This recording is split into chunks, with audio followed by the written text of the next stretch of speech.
Welcome to the channel. In this video, we are going to brace up the Rockler bench and I am going to raise it up slightly. I bought this bench, I think like 4 years ago, and this project is long overdue. I've put it off for so long, I think because I was so frustrated with how much the bench moved around. It was very lightweight. I did add a cabinet underneath. That helped a little bit, but there was still some more work to do. I finally got around to doing that, so let's dive in.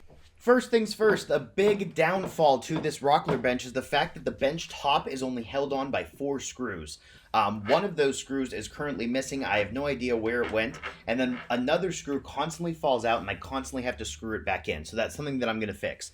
The other thing that I'm going to fix is the racking on the bench by adding some cross braces. With the legs being at the angle they are, they don't prevent any kind of racking with this bench, and that's one of the things that really annoyed me. In diving into this project, I did screw the legs of the bench into the cabinet that I built. I thought that was something I did when I installed the cabinet, but I guess I didn't. That alone probably would have really helped the racking, but I'm already into the project, so I just kept going with it. In adding the cross braces, all I did was put them in place, draw a line, make the cut, put it back in place, draw the other line, so on and so forth, all the way around the side of the bench. I didn't get fancy with it, and I didn't get expensive. I'm just using some scrap hemlock that's left over from the battens of my shed. The reason I'm not getting fancy or using good wood or making it look appealing or anything like that is because eventually I want to get rid of this bench and build my own. I'm currently saving up for those H&T Gordon Vise packs, so once I get that, then I want to build my own bench. What I might do is buy the vise, install it on this bench, and slowly buy, I don't know. But that's the reason I didn't get super fancy with this bench, is because I don't plan for this to last the rest of my lifetime.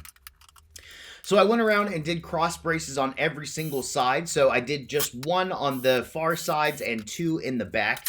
For the one side, I made a mistake. And while I was filming the video, I was very confused as to how I made this mistake. I cut it at the wrong angle. I cut it too short. Just had a lot of issues.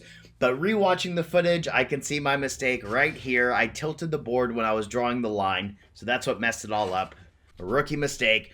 But luckily, I had enough of that hemlock left to be able to finish the job. So here is what the cross braces look like. Now onto the workbench top, and what I'm going to do for this may not be standard, but I'm going to create a T-joint underneath the bench. And what that is going to do is it's not only going to raise up the bench, but it's also going to give it more support.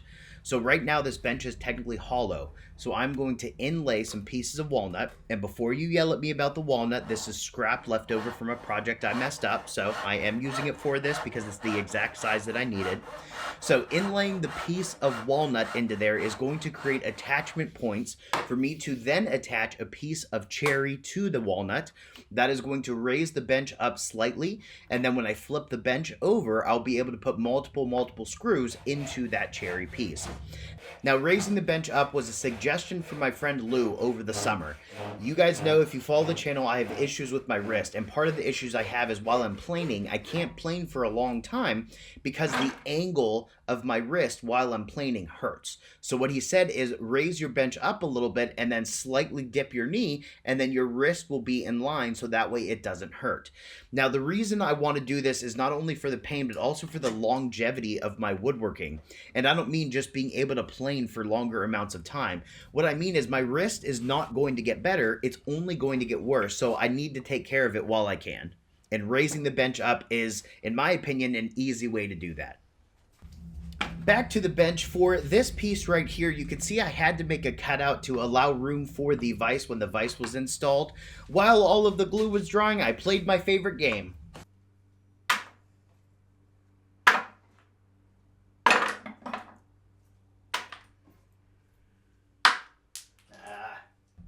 For the cherry pieces, all I had to do was cut them down, and then I glued and screwed them onto those walnut pieces.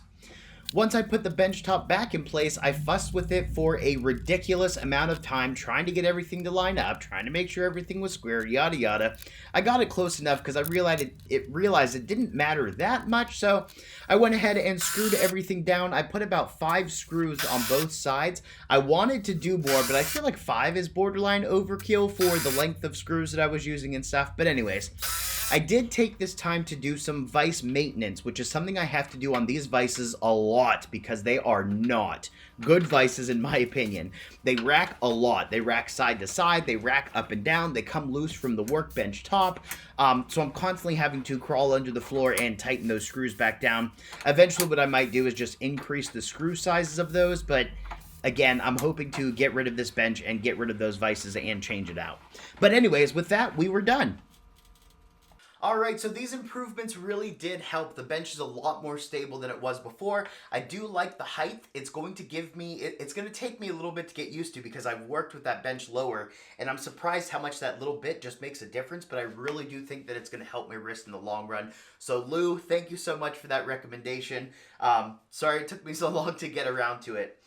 The other thing, though, is I am painfully reminded that your bench is only as stable as your floor is flat, and my floor is not flat. So I have a basement shop, and right here literally is a floor drain. So I don't know if you guys can tell by my background, but everything is tilted this way. So right at the drain, it's 3/4 of an inch lower than this side of the bench. So that's creating some of the issues as well. That's the next thing that I'm going to have to work on. What I would like to do is get this level, get it flat, and then bolt it down to the floor so I never have to worry about it again. But hopefully some of the things that you guys saw in this video helped you out, helped answer some questions. Maybe you're trying to brace up your own bench, whatever the situation is. But anyways, if you have any questions, any comments, anything like that, feel free to let us know down below, and have a good day.